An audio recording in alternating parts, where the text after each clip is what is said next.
Voice of voice Trichy வழங்கும் mobile phone மின்னும் வெளிச்சம் கண்ணுக்கு கேடு. மின்னும் வெளிச்சம். கோடை விடுமுறை ஆரம்பித்திருந்தது. தேன்மொழிக்கு 12 வயசு. அவளது ஒரே திட்டம் மொபைல் போனில் புதிதாக வந்திருந்த கேம்களை விளையாடி விடுமுறையை கழிப்பதுதான். மறுபுறம் தேன்மொழியின் உறவினரான 14 வயது லிங்குசாமி அவனது விடுமுறையை எப்படி கழிக்கலாம் என்று யோசித்துக் கொண்டிருந்தான்.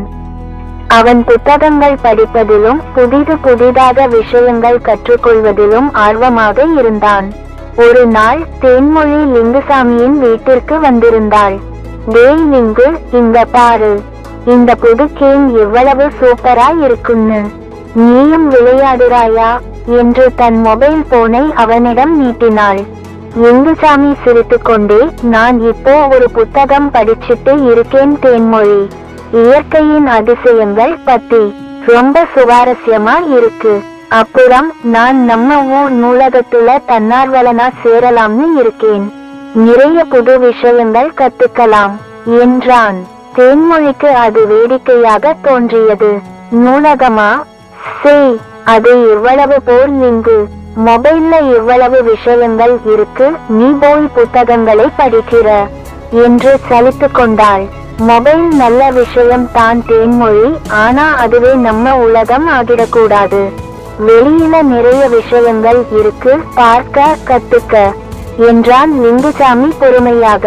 விடுமுறை நாட்கள் உருண்டோடின. தேன்மொழி தன் மொபைலுடன் அதிக நேரம் செலவிட்டாள்.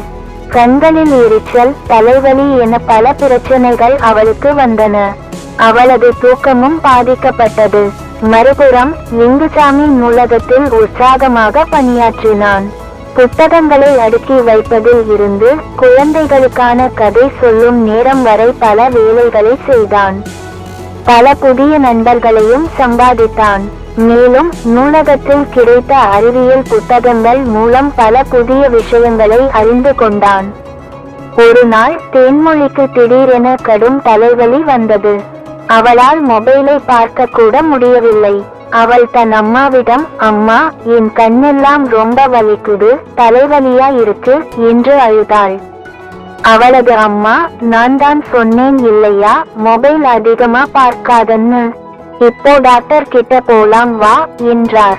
டாக்டர் தேன்மொழியிடம், அதிக நேரம் மொபைல் பார்ப்பதால் தான் இந்த பிரச்சனைகள் வந்திருக்கு, கண்ணுக்கு ஓய்வு கொடுக்கணும், முடிந்த அளவு மொபைல் பயன்பாட்டை குறைக்கணும் என்று அறிவுரை கூறினார்.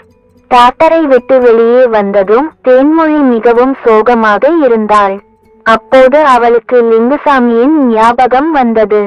அவள் லிங்குசாமியிடம் பேசச் சென்றாள். லிங்கு, நீ சொன்னது சரிதான், நான் மொபைலுக்கு அடிமையாகிட்டேன் போல, இப்போ என்ன பண்றதுன்னு தெரியல என்றாள் தேன்மொழி வருத்தத்துடன். லிங்குசாமி தேன்மொழியை பார்த்து புன்னகைத்தான். கவலைப்படாத தேன்மொழி, நீ இன்னும் சரியான பாதையில் தான் இருக்கிறாய். வா, என் கூட நூலகத்துக்கு வா, அங்க எவ்வளவு நல்ல புத்தகங்கள் இருக்கு தெரியுமா? அப்புறம் நாம சேர்ந்து பக்கத்துல இருக்கிற பூங்காவுக்கு போய் புதிய பறவைகளை பார்க்கலாம், கிராமத்துல உள்ள இயற்கை எழிலையும் ரசிக்கலாம் என்றான். அவன் சொன்னது தேன்மொழிக்கு புத்துணர்ச்சி அளித்தது. அடுத்த நாள் முதல் தேன்மொழி லிங்குசாமியுடன் நூலகத்திற்கு செல்ல ஆரம்பித்தாள். அவள் அங்கே பல சுவாரஸ்யமான புத்தகங்களை படித்தாள்.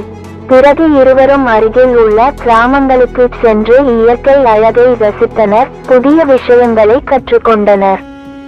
மெல்ல மெல்ல தேன்மொழி மொபைல் போனை ஒரு பொழுதுபோக்கிற்காக மட்டுமே பயன்படுத்த ஆரம்பித்தாள். அவளது கண்களின் எரிச்சல் குறைந்தது, தலைவலியும் நீங்கியது.